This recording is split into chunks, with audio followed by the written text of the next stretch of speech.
Hello everyone, welcome to yummy recipes. ఈరోజు వీడియోలో ఇంట్లో ఎప్పుడైనా బ్రెడ్ మిగిలింది అనుకోండి, ఆ బ్రెడ్తో ఒక్కసారి ఇలా ట్రై చేయండి. స్నాక్స్ టైంపాస్గా తినడానికైనా లేదా పిల్లలు ఏదైనా స్నాక్స్ అడిగినప్పుడైనా ఇలా చేసి ఇవ్వచ్చు.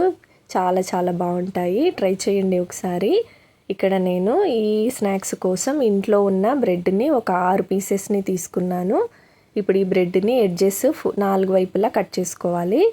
కట్ చేసుకొని ఇక్కడ చూపిస్తున్నట్టుగా ఫస్ట్ పొడుగ్గా కట్ చేసుకొని తర్వాత చిన్న చిన్న క్యూబ్స్లా కట్ చేసుకోవాలి. ఇలాగే అన్నింటినీ కూడా కట్ చేసుకొని ఒక ప్లేట్లోనికి తీసేసుకోండి. తర్వాత స్టవ్ ఆన్ చేసుకొని ఒక ప్యాన్ పెట్టుకొని ఆ ప్యాన్లోనికి కట్ చేసుకున్న ఈ బ్రెడ్ క్యూబ్స్ని వేసుకోవాలి. వేసుకొని డ్రైగా అయ్యేంత వరకు ఫ్రై చేసుకోవాలి. కొంచెం డ్రై అయ్యి క్రిస్పీగా అయ్యేంత వరకు ఫ్రై చేసుకోవాలి. ఇలా ఫ్రై చేసుకున్నాక వీటిని ఒక ప్లేట్లోనికి తీసేసుకోవాలి.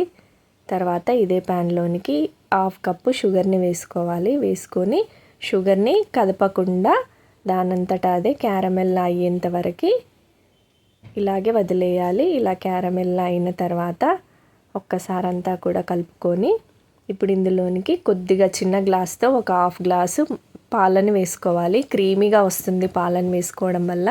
వేసుకొని ఇలా అంటుకున్నట్టుగా ఉంటుంది కానీ కలుపుతూ ఉండాలి. తర్వాత ఇందులోనికి నెయ్యిని కూడా వేసుకొని అంతా కూడా ఒకసారి బాగా కలిపామంటే ఇలా క్రీమీ టెక్స్చర్ వస్తుంది. తర్వాత ఇందులోనికి ఈ బ్రెడ్ క్యూబ్స్ని వేసేసుకొని అంతా కూడా ఒకసారి కలిపేసుకొని స్టవ్ ఆఫ్ చేసేసుకొని ఒక ప్లేట్లోనికి తీసేసుకోవాలి. ఇలా ప్లేట్లోనికి వేసేసుకున్న తర్వాత వీటిని విడివిడిగా చేసుకోవాలి, లేదంటే ఒకదానికొకటి అంటుకుపోతుంది. కాబట్టి ఇలా విడివిడిగా చేసుకొని పూర్తిగా చల్లారనివ్వాలి. చల్లారిన తర్వాత తీసుకొని తింటే చాలా చాలా బాగుంటాయి. పిల్లలు అయితే చాలా ఇష్టంగా తింటారు. ఎప్పుడైనా బ్రెడ్ మిగిలినప్పుడు ఇలా ట్రై చేయొచ్చు. మరి వీడియో కనుక నచ్చినట్టయితే లైక్ చేయండి, షేర్ చేయండి, సబ్స్క్రైబ్ చేసుకోండి. Thanks for watching.